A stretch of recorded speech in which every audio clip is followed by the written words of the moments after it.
you feel at ease when in their presence? That's a good Do one. they make you feel comfortable enough That's a big one. Yeah. Do you feel at ease? Yeah. to be yourself? Big time. When you feel understood by someone, it's easy to be around them. You get along with them so well because they share a lot of the same interests, experiences, feelings, and opinions as you do. With them, things are never forced or awkward, but instead, fun, easy, and relaxed. Yeah. And because you're so open and genuine with them, so true, you man. can connect with them on a deeper... It's something I talked with you about not that long ago, is about if you're friends enough with somebody to be quiet around someone and just be in the same presence with each other and just be quiet. That's right. You're just together. And it's not awkward in the silence. Yeah, that's hard for a lot of people to do. But when you can do that, oh, it's great.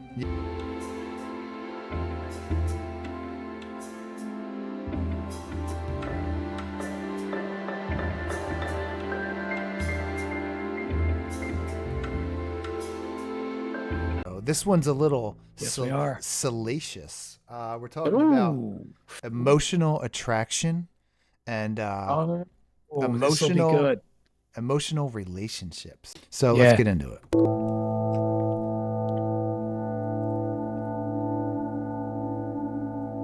Why do we love the people we love?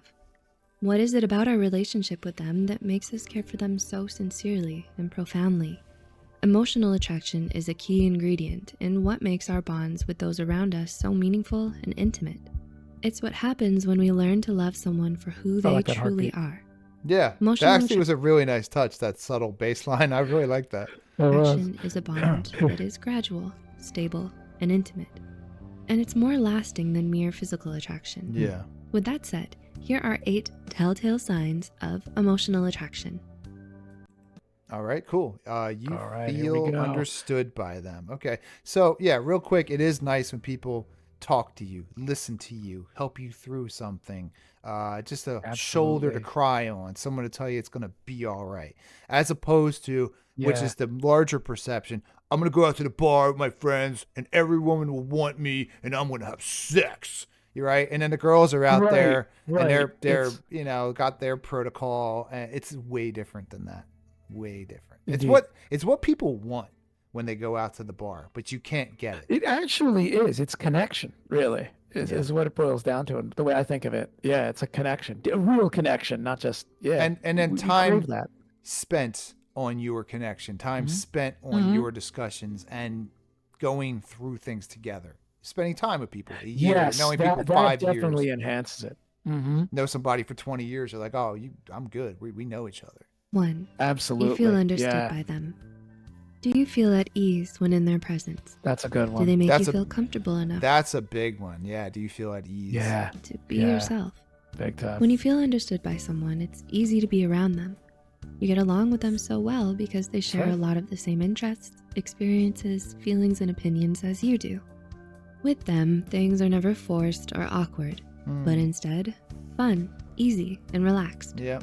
And because you're so open and genuine with them, so true, you can connect with them on a deeper... It's something I talked with you about not that long ago, is about if you're friends enough with somebody to be quiet around someone and just be in the same presence with each other and just be quiet. That's right. You're just together. And it's not awkward in the silence. Yeah, that's hard for a lot of people to do. But when you can do that, oh, it's great. Yeah, because it links to this kind of connection here. Yeah. People feel like they got to keep the party going, or if they don't, they'll have to start explaining themselves and showing their insecurities. More meaningful level. Right. 2. You love talking to them. Yeah. Do you have long late night conversations with this person that you wish would never end? You lose yourself in the moment, laughing and exchanging stories together. Enjoying another person's company and conversations is a good sign of emotional attraction. Whether it's over the phone or in person, you deeply enjoy talking to this person. No matter how many hours you spend with them, you never seem to run out of things to talk about because you find them so endlessly fascinating and engaging. Oh, that's a good It's one. like true compatibility, like actually be able to watch, like, you know, it's a good example is some of the relationships I've had or people I've known, when you can watch a show with somebody, like a reality show, and you bond on it, like Survivor, and you pick your favorites, and you're like, oh, I don't like him, and then you're like, we don't like him, you know, all of a sudden you're it's that sort of us mentality, that tribal, like, oh, we're together in this because we both don't like, you know, this character. We hope they get voted off the island or whatever. It's then true, and then the inside jokes come, and you're like, oh, we don't like people who wear pink socks, and then all of a sudden you'll carry on with that nonsense, and you'll be out in public and be like, oh no, pink sock person, and then like pink sock person. The banter goes on, and I with me, I think some of my best relationships and the things that I offer is ongoing jokes. Inside jokes. Those are what I'm really good at. 100% agree. Yeah, I always liked when I could create, or we could create, like me and the you know, the lady in this case, that inside joke, that us mentality. So, sort of like you know, us and them, but not in an extremist tribalist sort of way. It's just sort of like we're in this little bubble in our own little world, and we can have these inside jokes, and we can laugh. No one gets it, and it's kind of it's like a little shared conspiracy. Yeah, it's kind of cool. Yeah, shared conspiracy. It's fun. I met me and my buddy went to this concert. It was a while ago, but we went there. It was just me and him, and I'm real good at making friends. So this girl saw me, and we got along, and she knew people. And then I came up with this game. I said, let's just start naming people that we see. Let's give them names. And man, we're all sitting there naming people at the concert. Like I'm like that. I'm like, that's Donald. Donald doesn't like to mop the floor, and like everybody just started making people up. The stories about them and stuff. You have whole like backstories. Yeah. Oh, it was a riot. It was so funny. And they were in on it too. That's a fun game. And that was a fun one to play. We hung out together, and it became like, it wasn't constant, but it was fun just naming people by how they dressed or something. You know? You admire a lot of their qualities, whether it's their sense of humor, their intelligence, their kindness, or their many other admirable qualities. You can't help but gush about them to anyone who's willing to listen. This is a good one. You have a lot of respect for them as a person, and you make sure they know it. You compliment them all the time, and you keep finding reasons why they're so great. You even appreciate all the little quirks and mannerisms that they have. The little like things. The way they laugh, or the way they move, because you feel so emotionally attracted to them. 4. Your values are in sync. That's a big one. You share the same values. That's why a lot of people who are really big, religious, like Mormons, and they get married so young, it's like their values are really, really hard pressed into them. And then when you find that person that is that you're immediately marrying and children and the whole thing, you know, it makes sense. Yeah, it's comforting too. You know, the person has the same value structure, and let's say they're the same religion. You know, you kind of assume at some level, and maybe rightly so, that, they think somewhat like I do, at least about the grand, important ethical, moral, you know, metaphysical issues. You know, we're on the same boat. So cool. So I think you could think about it big like that, right? But at their core, I think they know fundamentally they share so many things that they don't have to like think too much about the rest of it, because they come from the same stock as them, and therefore they can just default mode and have all that other stuff, you know? Right. Kind of easier. It's true. There's not too much overthink involved with it, and you know, in a way, the similar culture, if you can put religion as a cultural practice in there too, in a way. I would say so. Yeah. To use the Mormon example, it's like you don't have to worry about if this person makes a certain gesture or they won't make certain gestures. You know.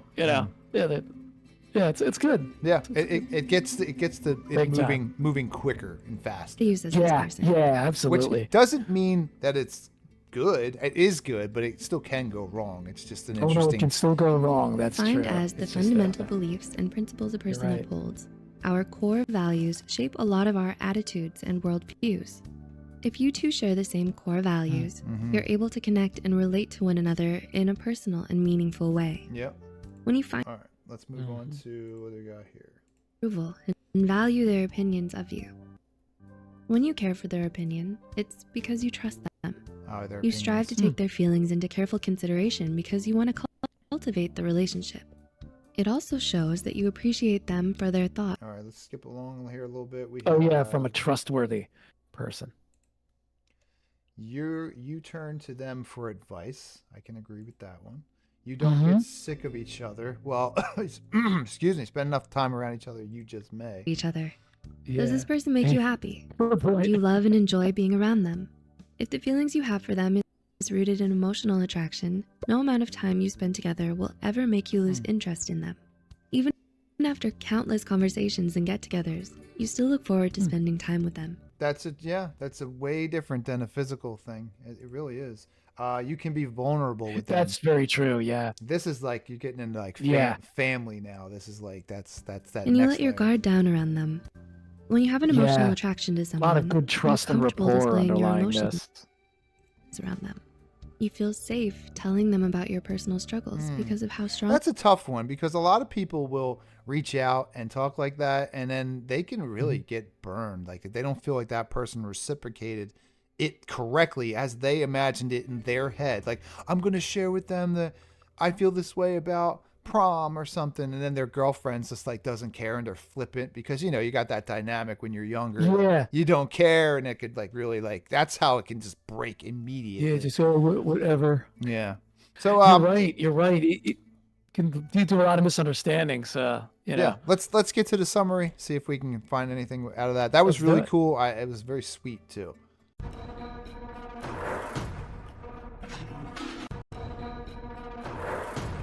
All right, summarize.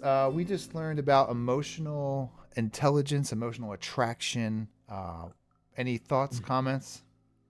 Extra? Yeah, so this jives a lot with I won't go into all the details, but the way I tend to think about developing relationships, and one of the underlying, probably one of the most important foundations is the connection element. And just to kind of jump on that, that's built on trust and rapport. And so if you have strong trust and rapport, which all of those elements outlined in the Psych2Go video, listed, I think that really is the foundation of a good, strong emotional attraction or emotional relationship. And I think, generally speaking, if it's real, I think it just might be a keeper. I think that I have something to add to that. I've never watched the whole movie, but I love the premise of it. It's called 500 Days of Summer. Are you familiar? I've heard of the title, but believe it or not, I've never seen the film. Let me just explain to you. I kind of know what it is. Yeah. So just because you have these great relationships with these people, it doesn't mean it's going to last for your whole life. People are chapters and seasons in your life. And that's when you true. when you don't hold on to them so hard, or so attached to them, and you allow them to be what they are, like a bad breakup, that relationship did have merit. Yeah. It just went off the tracks eventually. Oh, yeah. So that movie I'm talking about, the girl's name is Summer, and he spends 500 days with her. And like basically it's like how long is the run of the relationship? And there can be so much value brought out of that relationship. It doesn't mean it's going to last forever.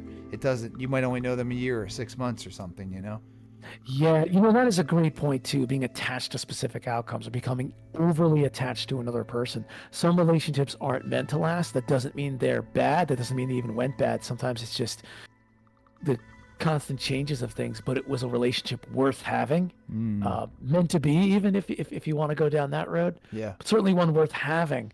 So it goes into that better to have loved and lost than never to have loved at all. Yeah. And I think that's very, very true. And, rightfully, your relationships are supposed to teach you things. You're supposed to grow. And when you have a bad breakup, I think it means that you weren't prepared to release the attachment, and that other person was.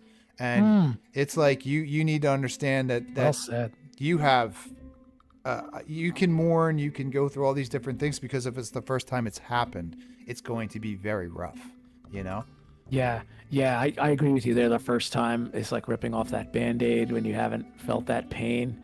Yeah. I mean, I don't know that it ever gets that much easier.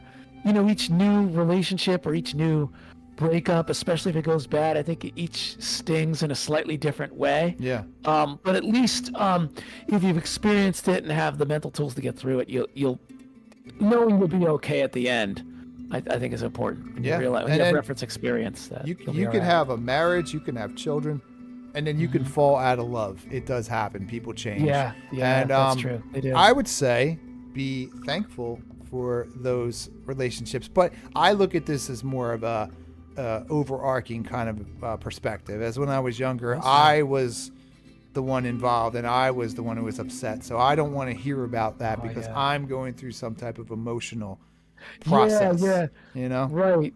You people don't understand, I used to think. Well, You know, this I lost the only girl for me, you know, this is you think you're gonna your life is over? Well, it's like they don't want you. And when someone tells you whatever you are, that thing you're created, that whole essence of you, you're like, I'm good. And you're like, damn, but I like me and you don't. And it's that like, is exactly how it feels. Yeah, they rejected, especially after a while, they rejected you, and it's like, oh, that just stings like, you know, you wouldn't believe. But it's going to happen in a job. It's going to happen in so many ways in your life. And you need to understand, again, the attachment to it is the thing that's going to make you the most sad. And you should honor it. And there's people come around, man. Like you can know people again later in life. And you can. You know, that's very true. You know? Yeah. It's never completely over, generally speaking. Yeah, people might come back around and, you know, at the right time. Maybe it wasn't the right time. Maybe it wasn't the right place. It could be something as simple as you could be in your early 30s and there was some girl you knew and she just happens to be at a bar or something where you are and you guys have a nice conversation. You wish each other well and, you know, you're more interested in their life. You're like, oh, cool. What did you do? What path did you take? You know, and it's cool. Yeah. It's interesting. Anything else to add on this this topic? No, just, you know what? Yeah, just, you know, enjoy the ride, I'd say. And if you get emotionally attracted to someone, you know, and they feel the same way, the other person, see where it goes. Just understand that it is probably a specific number of days that's going to be attached to this relationship. You know, if you're a junior in high school and you're dating another junior, you're most likely not going to stay together forever. So enjoy your moments. Enjoy the concerts you go to. Too. Enjoy going to the dances at the high school. Take pictures. Live, you know? Right. Yeah, enjoy it. And, you know, don't be afraid of the seeming inevitable loss because, you know, the more you focus on that loss, the less likely you're to enjoy the moments you're having with that person. So, and that is a part of it. Like, to your point. Yeah, it is a part of it, but minimize it eventually and understand that you get another opportunity to go back out there and to experience more. That's right. You're right? Yeah, all right. Have more fun. Well said, my friend. Thank you. I thought that was an excellent topic. Thank you so much. You too. All right.